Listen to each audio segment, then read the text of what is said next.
여러분 안녕하십니까. 자, 시즌2 세 번째 시간 시작하도록 하겠습니다. 네, 지금 화면을 보시면 아실 수 있듯이 또 경우의 수라는 것을 또 연습을 저희가 해볼 텐데요. 이거는 교재 27쪽에 나와 있어요. 그래서 먼저 그걸 읽어보시고 여기로 돌아오셔도 좋습니다. 자, 먼저 경우의 수라는 것은 뭐 제가 시즌1에서도 많이 말씀드렸지만 언어는 그 뒤에 어떤 것이 나올지 예측하는 능력이 굉장히 중요합니다. 그래서 모국어와 외국어의 큰 차이점 중에 하나가 뭐냐면, 모국어는 그 뒤에 나오는 경우의 수를 굉장히 좀 범위 내에서 비교적 정확하게 예측할 수가 있어요. 그런데 외국어는 그것이 이제 성인이 돼서 학습했을 경우는 어느 정도 좀 한계가 있다. 이제 이것은 많은 언어학자들의 연구 결과인데, 그래서 이제 우리가 영어를 잘하기 위해서는 거꾸로 이 어떤 특정 동사 뒤에 주로 나오는 패턴을 의식적으로 훈련하면 훈련할수록 굉장히 효율적으로 빨리 좀 영어가 늡니다. 이거는 뭐 영어뿐만 아니고 모든 언어에 마찬가지겠죠, 당연히. 그래서 이제 먼저 제가 1번으로 말씀드릴 게 define이라는 동사 뒤에 바로 명사가 딱 붙어 나오는 경우가 있어요. 이거는 되게 단순한 경우인데, 왜냐면 define이라는 동사의 뜻 자체는 우리가 지난 시간에 연습했지만 뭐뭐를 규정하다, 한계짓다, 정의하다 이런 말이잖아요. 그러면 뒤에 나오는 명사는 목적어예요. 무엇을 정의하다 이런 식으로 나오는 거겠죠. 그래서 여기 나와 있는 이 예문을 보시면 Could you define metamorphosis? 이렇게 나왔어요. metamorphosis는 이제 모양이 형태가 변하는 것을 의미해서 변태라고 번역을 하죠. 근데 저 변태가 우리가 생각하는 이상한 사람을 얘기를 하는 건 전혀 아니고, 보통 영어에서 이 morph라는 말은 모양이란 뜻이고요. meta는 어떤 그 다음이나 다른이란 뜻이에요. 다른 모양으로 변하는 현상, 그런 것, 이런 거를 이제 metamorphosis라고 하고, 문학 좋아하시는 분들은 프란츠 카프카의 소설 제목이기도 하죠. 변신이라고 나와 있는데 번역되는, 그거 원래 원제가 metamorphosis예요. 영어판 보시면요. So, could you define metamorphosis? 비록 여기에는 라는 단어를 이라는 말까지는 안 나와 있죠, 영어로. 그렇지만 이제 그렇다라고 이제 해야 좀 더 이제 번역이 자연스럽죠. 변태를 정해줄 수 있을까요? 그럼 뭔가 이상하죠, 그렇죠? 약간 그런 게 있어요. 자, 또 다른 예문인데요. The dictionary defines. 여기서 좀 볼 수 있는 영어의 특징은 주어가 사람이 아닌 게 잘 나와요. 그러니까 우리는 사전이 정의한다라고는 잘 얘기를 안 해요. 사전에는 뭐뭐라고 정의되어 있다라고는 많이 하지만 사전이 정의한다라는 한국어는 그렇게 주류는 아니에요, 표현 자체가. 그런데 영어는 그런 식으로 많이 써요. 그래서 어차피 사전에 정의되어 있는 거면 사전이 정의한다고 해도 그게 그 말이라는 거죠. 그래서 the dictionary defines, 이 말은 사전은 뭐뭐라고 뭐뭐를 정의합니다 라고 그냥 직역하면 그렇고요. empathy라고 나와 있죠. 요거는 이제 공감이라는 뜻의 단어예요. 우리가 보통 텔레파시 이런 말 쓸 때 그 pathy가 어떤 정신이나 마음이란 뜻인데 그게 여기 있고요. 그 다음에 요거는 이제 어디 안으로라는 그 영어 전치사 in이랑 같은 뿌리에서 나온 말이라서 어떤 사람 마음에 들어가는 그런 거를 empathy라고 그래요. 그걸 우리가 보통 공감이라고 하죠. 그래서 the dictionary defines empathy 하고 뒤에 as가 나오죠. 그러니까 이런 패턴을 잘 이제 알아두시는 게 좋은데, 사실은 이게 사실 2번 카테고리에 들어가야 더 맞겠네요. 제가 요거는 지금 수정을 좀 할게요. 즉 여기 나오는 as는 뭐뭐으로라는 이 말에 가까워요. 요거 자체가 그게 지금 이 패턴상 나와 있죠. 그래서 보통 우리가 영어 단어 외우는 여러 가지 교재들을 보면 define A as B라고도 많이 나와요. 그러니까 A를 B로 정의하다 이런 식으로, 뭐뭐로 여기다 이렇게요. 그래서 empathy를 뭐라고 정의를 하냐면 the ability, 어떤 능력, 특정 능력이죠. to understand, 이해하고 and share the feelings of others, 다른 이들의 느낌들을 나누는 그런 능력, 이렇게 정의를 하는 거죠. 그래서 다른 사람의 감정을 이해하고 의역하면 또 공유하는 그런 것으로 empathy라는 단어를 정의합니다. 그런 뜻이 되겠고, 비슷한 패턴으로 여기 또 나오죠. The law defines. 이제 이거는 한국어 문장도 꽤나 영어 직역에 가깝게 나와 있는데, 법은 정의합니다라고 나와 있어요. 보다 자연스러운 주류 한국어식 표현은 법에는 뭐뭐라고 정의되어 있습니다겠죠? 어쨌든 the law defines 하고, 자, minor이라는 단어가 물론 여러 가지 뜻이 있는데 보통 이렇게 어떤 a minor 이렇게 이제 표현한 경우는 대부분 미성년자란 뜻이야. 어떤 한 미성년자인 인간이죠. So the law defines a minor, 미성년자라는 존재를 as 뭐뭐로 정의하는 거죠. A person, 어떤 한 인간, 어떤 한 사람으로. 그런데 이 사람이 어떤 사람이냐면 이런 조건 하에 사람인 거죠.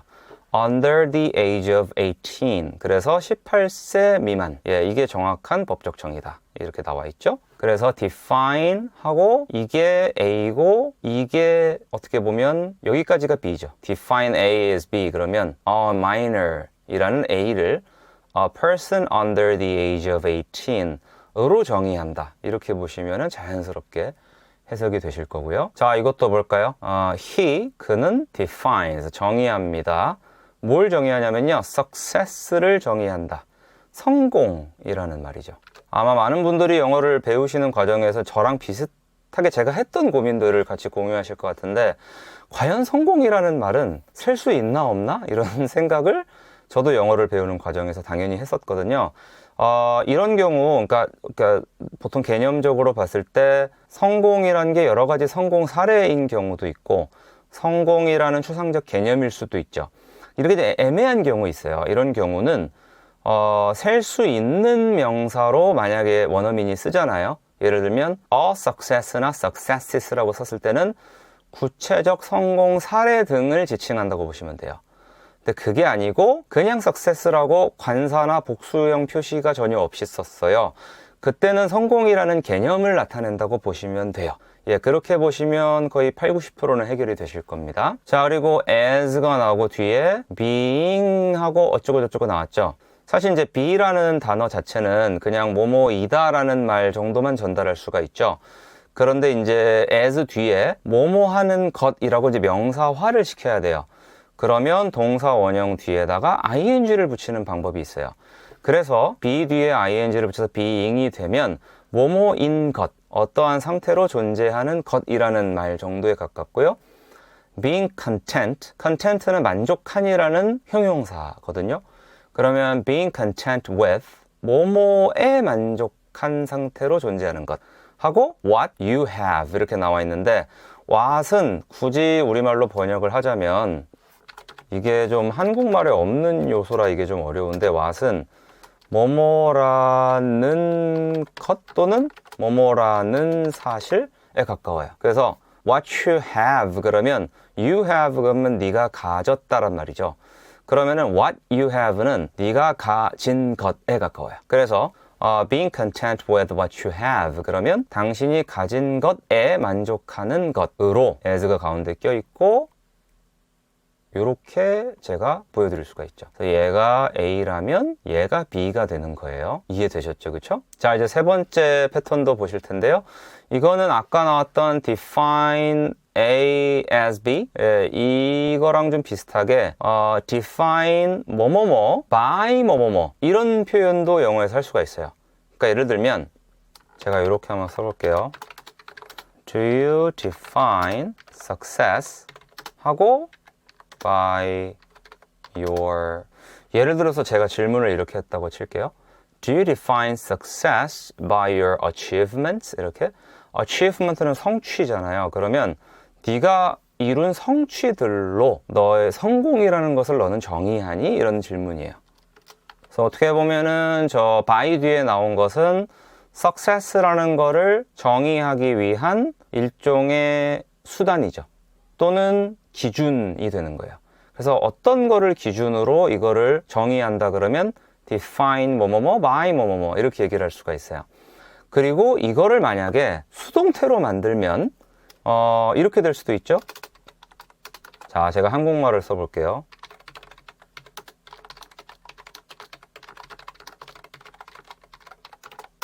예를 들어서 이런 말을 해요. 그러면 성공은 이라는 이제 주어가 이렇게 있겠죠. 그 다음에 비동사 쓰고 define의 PP형이 이렇게 나오겠죠. 여기까지가 success is defined. 그러면은 성공은 정의됩니다예요. 그 다음에 뒤에다가 이렇게 쓰잖아요. 이렇게.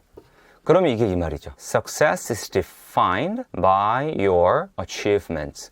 성공이라는 것은 정의되는데 by 뭐뭐를 기준으로 your achievements 너의 성취들을 기준으로 정의됩니다. 이렇게 얘기를 할 수가 있죠.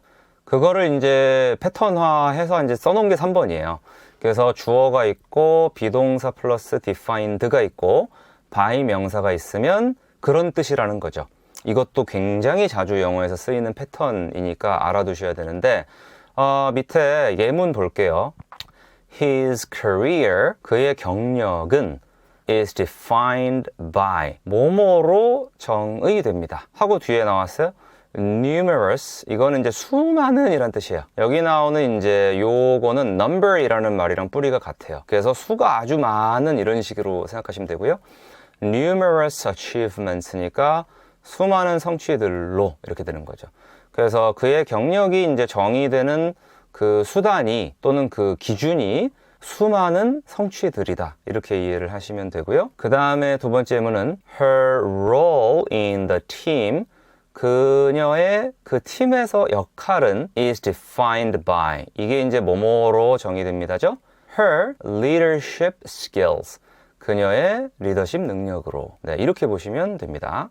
자, 4번 패턴을 보실 텐데 여기서는 define 뭐뭐뭐 하고, 자, 요거는 꼭 알아두셨으면 좋겠는 게 in terms of 란 말은 저도 되게 많이 써요. 제가 이제 영어로 말을 하거나 글을 쓸 때 가장 많이 쓰는 이제 표현 중에 하나가 얘예요.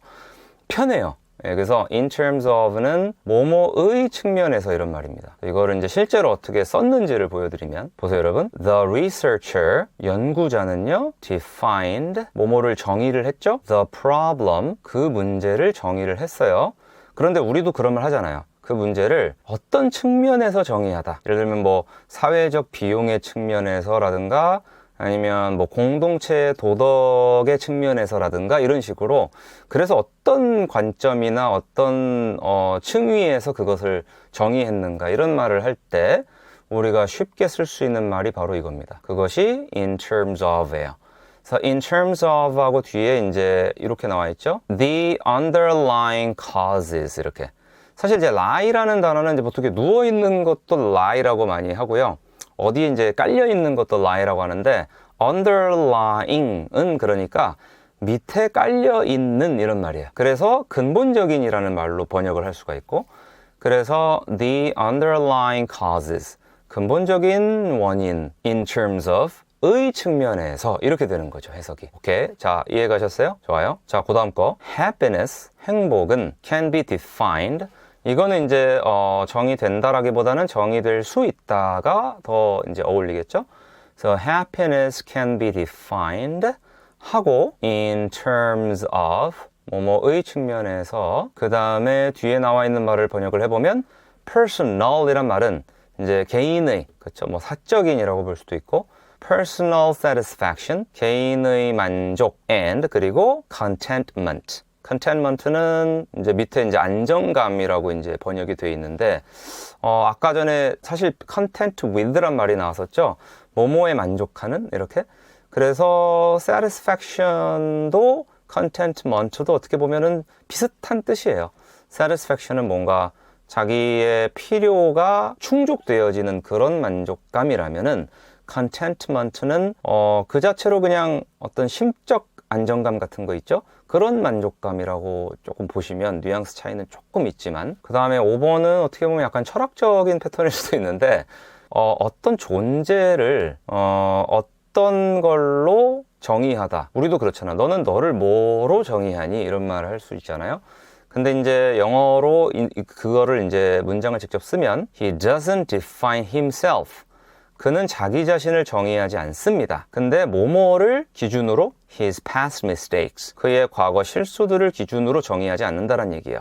그래서 과거에 내가 했던 실수들은 내가 아니란 얘기죠. 그러니까 비록 나라는 존재가 과거에 했던 결과물이긴 하지만 그것이 나 자신은 아니다라는 그런 말에 가깝고요. 그 다음에 she defines herself, 그녀는 자기 자신을 정의하는데요, by her accomplishments, 자기 자신의 성취들을 가지고 뭐 그거를 기준으로 자신을 정의한다, 이렇게 보시면 되겠습니다. 자, 이제 복습 겸 빈칸 채우기를 빠르게 해보고 오늘 마무리를 지을게요. 자, could you 하고 define. 요게 이제 정의해 주실 수 있나요? 란 말이었죠? metamorphosis. 이거는 변태, 변신. 이라는 말이었고요. 자, 여기다가 한번 써볼게요. The dictionary defines. 사실 이제 주어가 3인칭 단수라서 동사 뒤에 s가 붙었죠. 그래서 사전은 정의합니다. 뭐뭐를 뭐뭐로써. 이런 구문이었고, 저렇게 사전이 주어로 나오는 영어의 특징이 보이고요. 자, 그 다음에 예를 보시면 the law defines 이렇게 나오겠죠. 법이 정의합니다. 또 이런 얘기예요. 이거는 미성년자인 어떤 한 사람을 의미한다고 그랬습니다. 자, 여기도 이렇게 들어가겠죠. 그래서 성공이라는 것을, 성공이라는 개념 자체를 뭐뭐로 정의한다. 이럴 때는 불가산 명사, 셀 수 없는 명사. 여기는 수동태니까 얘가 들어가야겠죠. defined, 그렇죠? His career is defined by 뭐뭐로 정의된다. 자, 여기도 마찬가지죠. 당연히 얘가 들어가겠죠. 그래서 팀에서의 역할은 뭐뭐로 정의된다. 그게 기준이다. 이런 말이고요. 여기 이제 보니까 정의했습니다니까 얘가 들어가겠죠. 그리고 in terms of는 뭐뭐의 측면에서 라는 굉장히 유용한 그런 표현이었고요. 자, 여기 써볼게요. happiness can be, 자, 요렇게. 그래서 행복은 정의될 수 있습니다. 네, 그리고 in terms of니까 뭐뭐의 측면에서 정의될 수 있습니다 였고요. 자, 여기는 마찬가지로 여기는 이제 주어는 he지만 doesn't라는 게 들어갔으니까 동사 원형이 나와야겠죠. 그래서 he doesn't define himself 하고 이제 아까 나왔었던 문장이죠. 자, 이거는 정의합니다니까 defined가 들어가면 되겠죠. 자, 이제 거꾸로 볼게요. Could you define metamorphosis? 변태라는 단어, 즉 metamorphosis를 정의해 줄 수 있을까요? 요게 Could you define? 이렇게 시작하는 문장이었고요. 자, 요거죠. The dictionary defines. 사전에서는 뭐 정의합니다. 직역하면은 사전은 정의합니다 하고 나머지는 아까 해석했던 바 있고요. 자, 마찬가지로 the law defines 그러면 법은 정의합니다 이런 말이고요. 자, he defines success죠. 그는 성공을 정의합니다. 그쵸? 이렇게 들어가면 되겠고요. His career is defined by 뭐뭐로 그의 경력은 정의됩니다. 수동태죠. 여기도 마찬가지죠. Her role in the team is defined by 그녀의 팀에서의 역할은 그녀의 리더십 능력으로 정의됩니다. 자, the researcher defined 연구자는 정의하고 했습니다겠죠? 과거형이니까. 자, 그리고 happiness can be defined 행복은 정의될 수 있습니다. 이게 정확하겠고요. He doesn't define himself 자신을 정의하지 않습니다. 그리고 마지막 she defines herself by 뭐뭐뭐 그녀는 자신의 성취를 통해 자신을 정의합니다 가 되겠습니다. 네, 여러분 좋습니다. 오늘은 여기까지입니다. 자, 우리 이제 define에 대한 감은 대부분 잡으셨을 거고 제가 이제 문장 해석하면서 중간중간 드리는 설명이 아마 여러분께서 아주 궁금하긴 한데 어디서 물어볼 데도 없고 설명도 딱히 없는 것 같고 뭐 이런 것들이 아마 많을 거예요. 그런 데서 많은 도움을 얻어 가셨으면 좋겠습니다. 자, 여러분 수고 많으셨습니다. 감사합니다.